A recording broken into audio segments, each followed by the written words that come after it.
Okay mga boss, magandang araw mga boss. So meron kami ditong pasyente, beet carb. Okay. So ano nga bang problema ng beet carb na to? Okay, nanggaling na po siya sa isang mekaniko. Ang naging problema na ito boss is sa kuryente, no? Sa wirings. Right. So pinalitan na raw kasi hirap siya mag-electric start. So pinalitan na raw ng rectifier. Pinalitan na ng stator, puro rig yun ha. Tapos nagpalit na ng battery. Tapos balak daw palitan pa ng harness. So ayaw mag-charge ng kanyang charging system, no. Tapos mahina yung electric start. So pinabibili si boss ng mga kung ano-ano, pinabili ng mga stator na urig. Naku po, mahal-mahal nun. Tapos pinabili ng stator, rectifier na urig. So hindi pa rin gumana, no. So dadoble gastos lang. Right? So yun, tatry lang namin dito sa Earl Touring Garage. Tatry lang naman namin kung magagawa namin ng paraan o maayos namin. Hindi naman namin sinasabi na magagaling kami.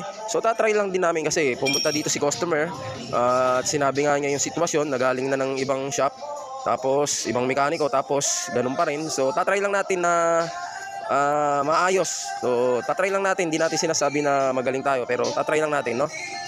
Electrical issue to mga boss, galing na sa isang mekaniko. Ang dami na raw pinalitan pero hindi pa rin gumana at naayos. Alright, so yun, try natin mga boss, update ko kayo. Thank you. So ayan mga boss, ito pagpapatuloy natin, no. So syempre, dahil sa problema ng ganun, no, syempre hindi naman natin agad makukuha kung ano talaga sira. So step by step tayo, no, sa wirings. Katulad nito, ayan. Checkin muna natin yung starter motor niya. Baka mamaya pudpud na yung kanyang brush, yung carbon brush, o kaya madumi yung loob, di ba? So isa-isayin natin yan boss kung bakit ba hindi gumagana yung electrical niya, no, tsaka hindi nagcha-charge. So after malinisan yon, mapalitan ng carbon brush, syempre proceed naman tayo sa iba-ibang parts katulad ng rectifier, yan. Tapos titignan natin yung buong harness, di ba? Tapos titignan din natin yung makina kung kailangan tignan. So isa-isayin natin yan mga boss. Okay? So pagtsatsagaan natin to, sana makuha natin mga boss. Yan. Electrical problem. So yun, oh. Parang dumidikit siya doon sa armature niya. Ayun. So yun. So may isa na kami nakita problema dito sa kanyang starter motor, no. So yun, update ko kayo mga boss. Check natin to, sana magawa namin, sana matsambahan namin, no. Earl Touring Garage po. Yan. Sana matsambahan namin. Alright. Okay mga boss, eto na, update tayo dito sa Honda Beat Carb, no, na dinala dito sa atin.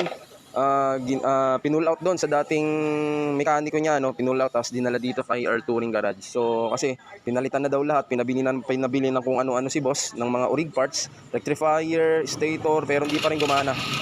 Ayun. Pero ngayon, eto sa pagtsatsaga namin, humiram pa kami ng ng piyesa dito sa motor na to at nilipat dito. Kasi hindi kami yung mekaniko na papabilin ka ng papabilin. Siyempre, kailangan muna natin hanapin na testingin para yung ipapabili namin na parts sa'yo ay talagang sure na yun talaga ang papalitan mo. Alright? So, yun. So, hindi ba tayo mapapahiya dyan pag in-electric start natin? Kasi problema na ito mga papa, no? Electric start. So, ang dami ng pinagagawa, pinabibili ng dating mekaniko. Wala, hindi pa rin napagana. So, yan, tinry lang namin kung makakachamba. So, yun, start natin. Yun, ayun, no? Grabe Siyempre, medyo hirap siya starting kasi kargado na itong motor na to. Pero kayang-kaya pa rin ng starter motor yan. Okay, so naging main issue is starter motor lang mga boss. So pinabili-bili siya ng kung ano-ano ng mga urig, starter motor lang pala.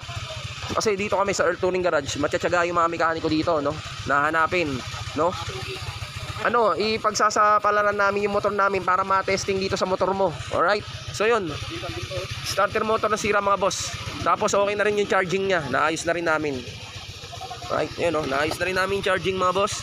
So nagdo-12 na siya hanggang 13. Ayan, hindi na siya bumababa mga boss. Alright, so electric nga uli para electric start. Sige na. Bye pa. Yun. Start pa din. Okay, i-start pa rin syempre kasi yung battery medyo humina na kasi kakatesting namin. Pero ngayon gumagana yung electric start niya na mga boss. Alright. O yan. So pwede na natin matuto. Maso-surrender na natin to sa ano, sa may-ari. Na-tsambahan natin mga boss. Gagaling talaga ng mga mekaniko dito. Ako lang hindi magaling, pero yung mga mekaniko kong kasama magagaling. Alright, so yan boss. Starter motor lang pala. Alright, nakatsamba na naman.